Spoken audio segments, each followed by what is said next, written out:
Hey guys, welcome back to Kelly's Creations. I'm so glad you're here.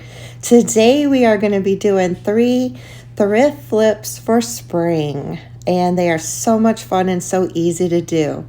Don't forget to like, comment, share, and smash that subscribe button if you like what you see. Now, this project is a wooden tray that I probably repurposed a couple years ago.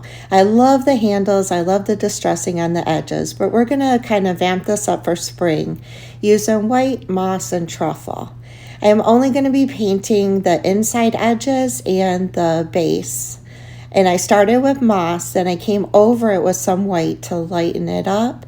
And then I came back in with truffle and added just a little bit of dry brush in with the truffle just to bring out that country look.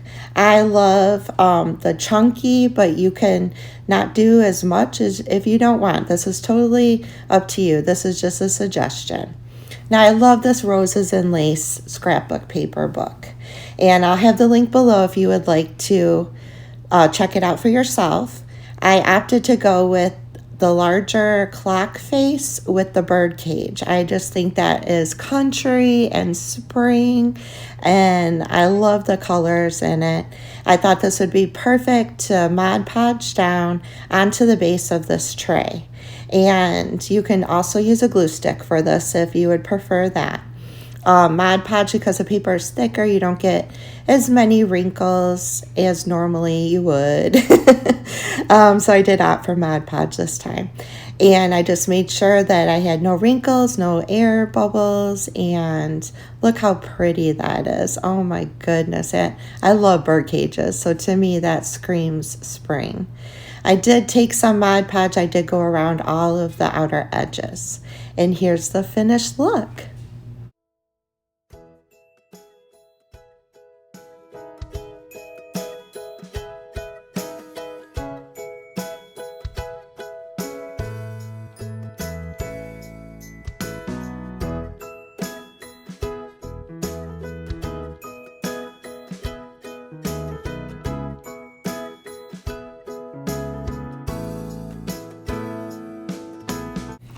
For DIY number 2, I'm going to be repurposing this clock.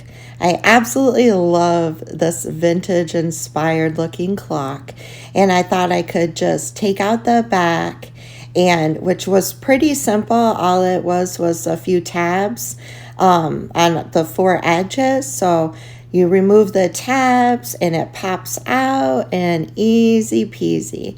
This is actually a lot easier than the washboard that I had done. If you guys saw that video, oh my goodness. But the back of the clock popped out. So how simple was that? Now I am going to put a new face on this clock. At first I was going to take out the existing face, and then it was not coming out the way I thought it would. Right now you just see me removing the arms of the clock, and yeah, I was gonna just pull this out because I thought it would, and it is attached, so we are gonna leave that alone. So going into that Roses and Laces scrapbook paper again, I chose a background, and then I chose a clock face for this. And I love country, I love farmhouse, I love rustic country. So it makes it really hard when you're trying to pick out a pattern because I really do love all 3 design styles. So I went with a wooden background, and like I said, I did choose a clock face. So I think oh gosh, I just love this book. I think this screams spring, and the clock is a decor piece. It no longer works. So I set it to 5 o'clock because it's always 5 o'clock somewhere, right? So I just traced around that, and I pushed it down so that the middle part would pop through. What's neat about this is when I pushed it down, the edges come up on the sides, as you can see right here. So it kind of covers like the whole part of this clock, which I thought was neat. I could have cut it down to just fit the face, but I kind of liked how it came up on the sides and covered that as well. So I went with it. And I just used my fingers and I pushed it down into place, kind of creating a little crease in it so that it would stay put. Then I went back into my book and I picked out a clock face for this. I was staying kind of within that theme of the color scheme where you have the wood and the moss and hints of pink. So I chose a face to go along with that theme. I did have to cut it down just a little bit on the top and the bottom so that it would fit.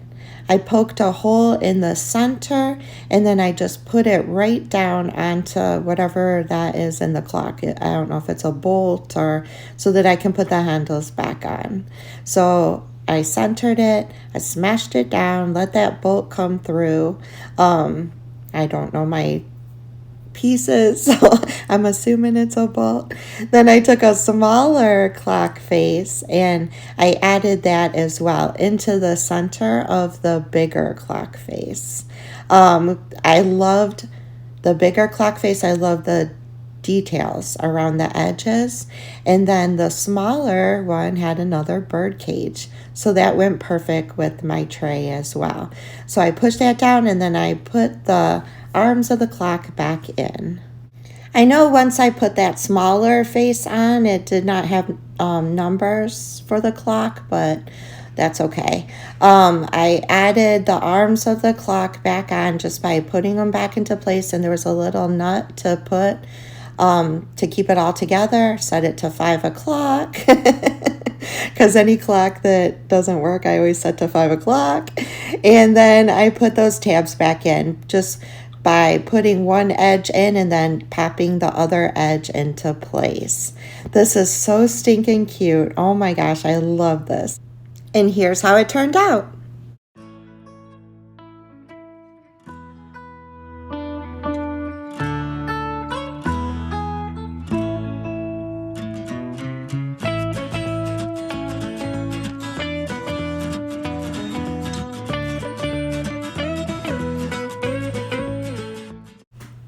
Okay, DIY number 3. This one is going to be spring Easter themed. So I had this wooden heart. It was Americana and I absolutely love it, but I don't use it in my decor anymore. So it would be perfect to turn into something for spring that I will use again.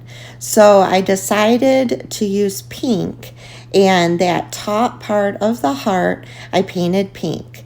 Then I came in with my moss and I painted all of the red stripes in moss, and kind of trying not to overlap onto the pink and keeping those sections separate. Then I did the same thing. I came in with the white, and that cream stripe I am painting white. Now the white I did overlap a little bit onto the green. This is going to be like a spring country heart. So I did overlap a little bit of the white, and it looks like dry brushing on the green. I took some printer paper and I just drew a bunny on it. I did look at a picture and I just drew the best bunny I could. I did tape 2 pieces of printer paper together so the bunny would be big enough for my piece. Then I cut it out, I put the bunny on the edge of this heart and just used my fingers to create a ridge so that I could cut this down so it would fit my heart exactly where I wanted it. Unfortunately, I did lose the feet of the bunny.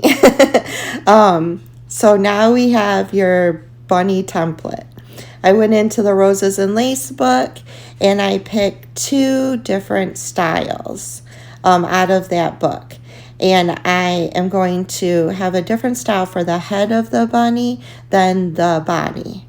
So I took my template, put it over the scrapbook paper, and I just traced around it and then cut that out. I am going to do the same thing with the body as well, but on a different piece of scrapbook paper. I thought it looked better if the head was different.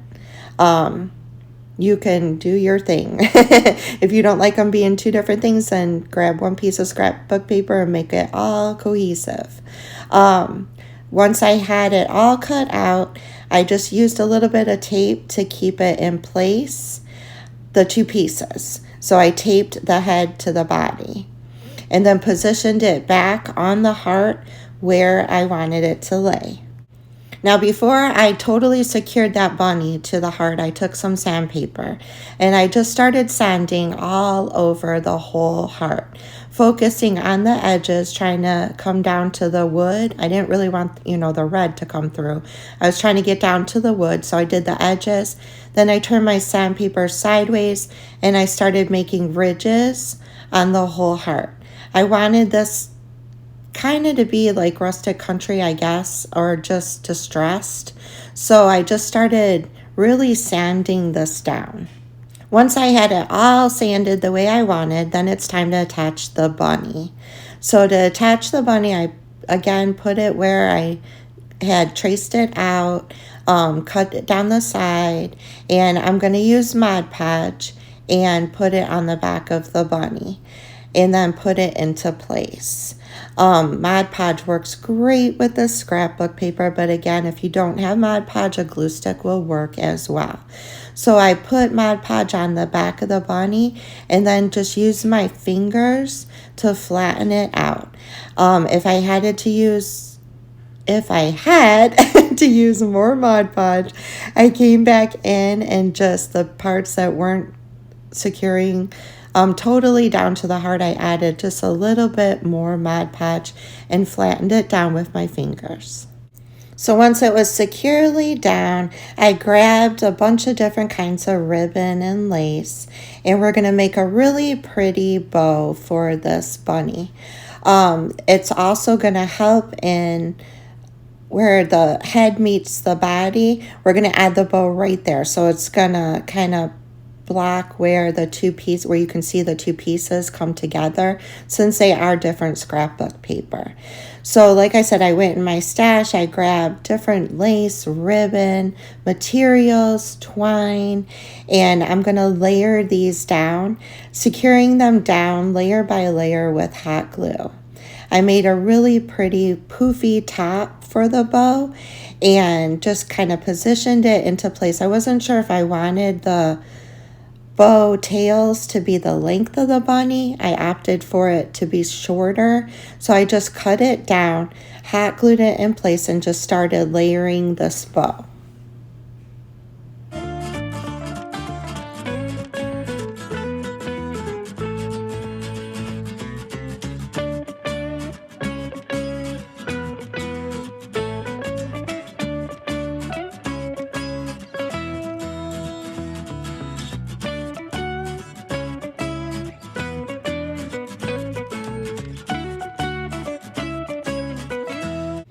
I had these pink roses that I had gotten from Dollar Tree for Valentine's Day. The one side of it is natural wood and one side is pink. And I thought that would be really cute to put in the center of the bow. And then I grabbed a pink rose and finished that bow off. And here's how it turned out. Oh my gosh. I love the different colors on this heart. I love the bunny, and that bow just is so stinking cute.